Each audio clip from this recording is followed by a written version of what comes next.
Devotee nation channel நேயர்களுக்கு சதீஷ் ராவின் வணக்கங்கள். இது ரொம்ப ரொம்ப ஒரு சிறப்பான பதிவாக இருக்க போது, ரொம்ப முக்கியமான பதிவாக இருக்க போது. காரணம் என்னன்னு கேட்டிங்கன்னா, அடுத்து வரக்கூடிய 12 மாதங்கள் உங்களுக்கு எப்படி இருக்க போகுது, எந்த கிரகங்கள் கை கொடுக்க போகுது, எந்த கிரகங்கள் கை விட போகுது, யாருக்கிட்ட ஜாக்கிரதையாக இருக்கணும், யாரினால் நீங்கள் காப்பாற்றப்பட போகிறீர்கள் அப்படிங்கிற முக்கியமான தகவல்கள்லாம் வரப்போகுது. எந்த வருஷமும் இல்லாமல் இந்த வருஷம் ஒரு பெரும் பெயர்ச்சி திருவிழாவே கிரகங்கள் நடத்துகின்றன. இது என்ன சார் பெயர்ச்சி திருவிழா அப்படின்னு கேட்குறீங்களா? அப்படிதான் இருக்கு. ஏன்னா ஒவ்வொரு வருஷமும் பார்த்தீங்கன்னா ஏதாச்சும் ஒரு பெரிய கிரகம் பெயர்ச்சி அடையும்.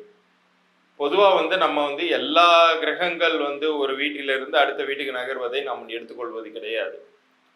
இப்போ ஒரு சில கிரகங்கள் வேகமாக மூவ் ஆகும். சந்திரன்லாம் பார்த்தீங்கன்னா 2 நாளைக்கு ஒரு தடவை வேற வேற வீட்டில் இருப்பார், ஜம்ப் ஆகிட்டே இருப்பார்.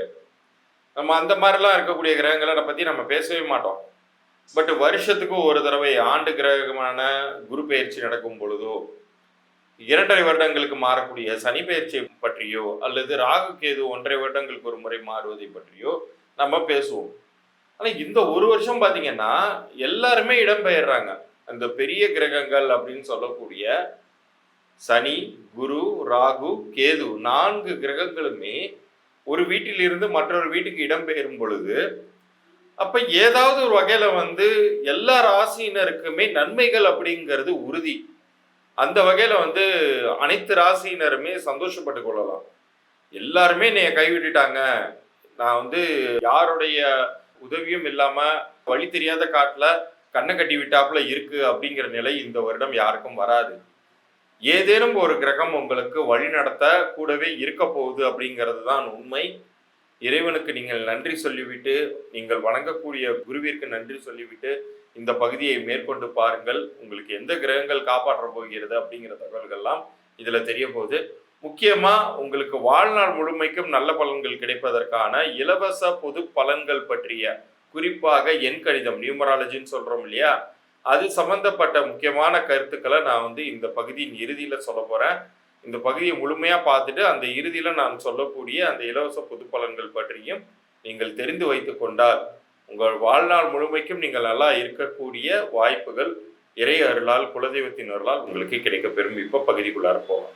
கடகராசிக்கு அடுத்து வரக்கூடிய ஒரு வருட காலங்கள் எப்படி இருக்க போகுது அப்படிங்கிறத பார்க்க போகிறோம். கடகத்தை பொறுத்த வரைக்கும் எல்லா சேனல்லையும் ஏற்கனவே நீங்க பார்த்துட்டு தான் வந்திருப்பீங்க. எல்லாருமே சனியை பத்தி மிக பிரமாதமா சொல்லியிருப்பாங்க. சனி பாக்கிய சனியாக வருகிறார், உங்களுக்கு இனிமேல் எல்லா பிரச்சனையும் தீர்ந்துருச்சு, அஷ்டம சனி உங்களை வச்சு செஞ்சிட்டாரு, இனிமேல் நீங்க காப்பாற்றப்படுவீர்கள், எந்த தொந்தரவும் இல்லை அப்படின்லாம் சொல்லியிருப்பாங்க. ஓரளவு உண்மைதான் அப்படின்னு சொல்ல வேண்டியதாக தான் இருக்கு.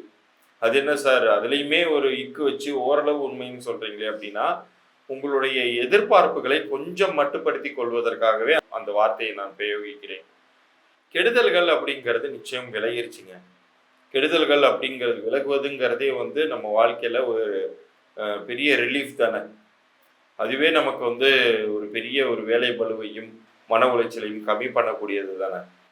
ஆனால் நன்மைகள் அப்படிங்கிறது பெரிதாக விடுமா அப்படிங்கிறது மற்ற கிரகங்களை அனுசரித்து தான் அதை நாம் சொல்ல வேண்டியது இருக்கு. ஆனால் ரொம்ப நமக்கு எல்லா சேனல்கள்லையும் பார்த்துட்டு நமக்கு இதோட அவ்வளோதான், நமக்கு லைஃபே வேற விதமாக மாறப்போகுது, ஒரே பாட்டில் நான் அம்பானி ஆக போகிறேன் அப்படிங்கிற மாதிரியெல்லாம் கற்பனை செய்து கொள்ள வேண்டாம். ஏன்னா ரொம்ப ஸ்லோவாக தான் நடக்கும். எப்போதுமே குரு பார்த்தீங்கன்னா ஒரு வீட்டிலிருந்து மற்றொரு வீட்டுக்கு பெயர்ச்சி அடையும் போது முற்பலனாக சீக்கிரமாக பலனை கொடுத்துருவாரு. ஆனால் சனி அப்படி கிடையாது. சனி ரொம்ப ஸ்லோவாக தான் பலன் கொடுப்பாரு. அதுக்காக கொடுக்காமலே போயிடுவாரா அப்படின்லாம் கேட்காதீங்க. 9ஆம் வீட்டினுடைய அம்சமே பார்த்தீங்கன்னா அந்த பாக்கியஸ்தானத்தினால்தான் ஒவ்வொருடைய வாழ்க்கையே மாறும். பெரிய அளவுக்கு நன்மைகள் அப்படிங்கிறது சேரும். அந்த வீட்டுக்கு ஒரு முழு அசுபரான சனி வரும் பொழுது அவரால் கெடுதல்களை செய்ய முடியாவிட்டாலும் நன்மைகளை தடுக்க மாட்டார். அப்ப நன்மைகளை தரக்கூடியவர் யார் அப்படிங்கிற கேள்வி ஒன்று வருது இல்லையா. 12ஆம் வீட்டிற்கு வரக்கூடிய குரு உங்களுக்கு 12ஆம் வீடு அப்படிங்கிறது மறைவு ஸ்தானம். அதனால் பெரிய பிரயோஜனம் இல்லைன்னா நினைக்க வேண்டாம். குரு எந்த வீட்டை பார்க்கிறாரு? குரு உங்களுடைய கேந்திரஸ்தானமான 4ஆம் வீட்டை பார்க்கிறார், 6ஆம் வீட்டை பார்க்கிறார், 8ஆம் வீட்டை பார்க்கிறார். அப்ப கடன்கள் தீரும். கடன்கள் இவ்வளோ இதுக்கு முன்னாடி கடன்களால் விழி பிதுங்கி இருந்தீர்கள். ஒவ்வொரு மாசமும் சம்பாதிக்கிற பணத்தை தாண்டி பட்ஜெட்ல வந்து போர்வே உழுவுது சார், துண்டு உழுவல அப்படிங்கிற ரேஞ்சுக்கு வாழ்ந்தவர்கள் எல்லாமே இப்ப நீங்க வந்து வெளிவருவீர்கள் அந்த பிரச்சனைகளிலிருந்து. எப்ப அப்பதான் சார் நிம்மதியா இருக்கு, எனக்கு எவ்வளவு செலவு இருக்கோ அதை தாண்டி ஒரு 100 ரூபாயாச்சும் எடுத்து வைக்க முடியுது அப்படிங்கிற நிலையை நோக்கி போவீங்க. ஆனா ஞாபகம் வச்சுக்கோங்க ஒரு விஷயம், நமக்கு செலவை தாண்டி 100 ரூபாய் எக்ஸ்ட்ரா வருது அப்படிங்கும்போது அந்த 100 ரூபாயும் கொண்டு போய் நம்ம வந்து டாஸ்மாகுக்கோ அல்லது ஒரு ஃபோன் வாங்குறதுக்கு டவுன் பேமெண்ட்டுக்கோ கொடுத்துடக்கூடாது. நீங்க வந்து சேர்த்து வச்சு ஒரு 10,000 சேர்த்து வச்சு நான் ஐஃபோனுக்கு டவுன் பேமெண்ட் கட்டிட்டு மறுபடியும் ஒரு கடன்கிற புதைக்குழியில போய் விழுவுறேன்னு விழுவக்கூடாது. உங்களுக்கு சுப செலவுகள் வருதுதான், அதற்குரிய வருமானத்தை குரு தரப்போகிறார் தான். இந்த விஷயத்துல ஒண்ணு மறந்துடக்கூடாது. உங்களுக்கு 8ஆம் வீட்டு ராகு வந்து ரொம்ப ஜாக்கிரதைப்படுத்துகிறார், உஷாராக இருக்க சொல்றார். ஏன்னா சனி வந்து ஒரு அடைமலை மாதிரினா ராகு வந்து ஒரு தூறல் மாதிரி, அப்பப்போ சில சில பிரச்சனைகள் அப்படிங்கிறது உங்களுக்கு தரவே செய்வார். பெரிய அளவில் நீங்கள் காப்பாற்றப்படக்கூடியீர்கள் அப்படிங்கிறது தான் உண்மை. 2ஆம் வீட்டு கேதுவுமே அப்படிதான். உங்களுடைய வார்த்தைகளால் நீங்களே உங்களுக்கு சூனியம் வைத்துக் கொள்வதோ அல்லது நீங்க எதை சொல்லக்கூடாதோ அதை சொல்லிட்டு நீங்க வந்து உங்களுக்கு நீங்களே ஒரு வினையை தேடிக்கொள்வதோ இதெல்லாமே நிகழும். அதனால அந்த விஷயத்துல ரொம்ப ஜாக்கிரதையாக அளந்து பேசினீர்கள் என்றால் நீங்கள் தப்பிப்பீர்கள். மற்றபடி குருவினால் பெரிய அளவுக்கு நன்மைகள் அப்படிங்கிறது கிடைக்கக்கூடிய நல்ல காலமாக இருக்கு, கவலை வேண்டாம். இவ்வளவு நேரம் நீங்கள் பார்த்தது இந்த கிரக பயிற்சிக்கான பொது பலன்கள். கிரகங்கள் அப்படிங்கிறது நம்மளால நிறுத்தி வைக்கவே முடியாது, அது சுற்றி கொண்டே தான் இருக்கும். அது சுற்றும் போது கிடைக்கக்கூடிய பலன்களை பற்றி தான் இப்போ நான் உங்களுக்கு சொல்லியிருக்கேன். ஆனால் வாழ்நாள் முழுமைக்கும் நமக்கு நல்ல பலன்கள் கிடைக்கணும், கிரகங்கள் இடம் போனால் என்ன பலம் போனால் என்ன நமக்கு நல்லது நடக்கணும் அப்படின்னு யாருக்கெல்லாம் வந்து விதி இருக்கிறதோ அவர்களுக்கே இந்த செகண்டு இந்த விஷயத்தை நீங்கள் கேட்க பெறுவீர்கள்.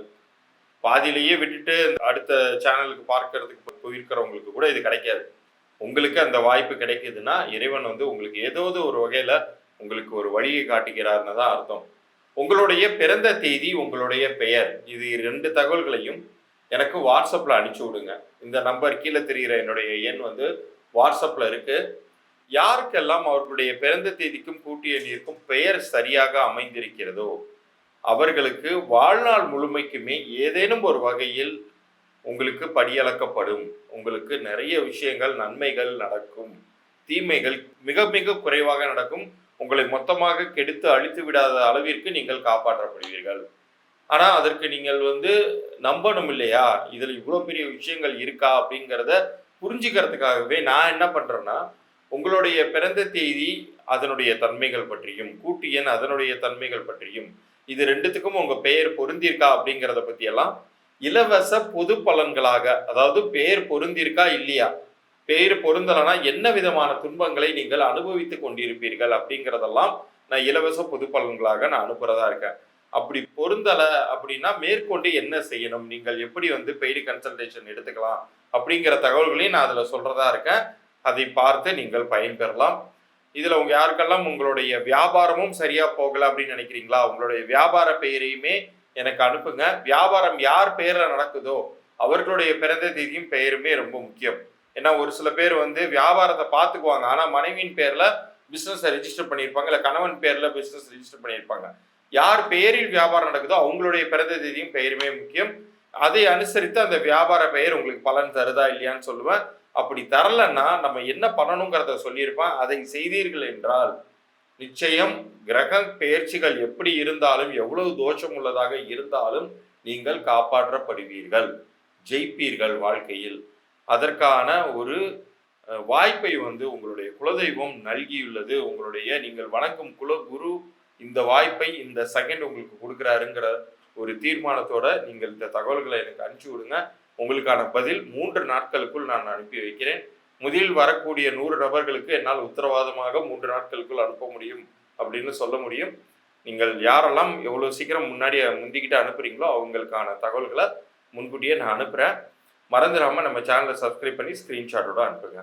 மீண்டும் அடுத்த பதிவில் சந்திப்போம். நன்றி, வணக்கம்.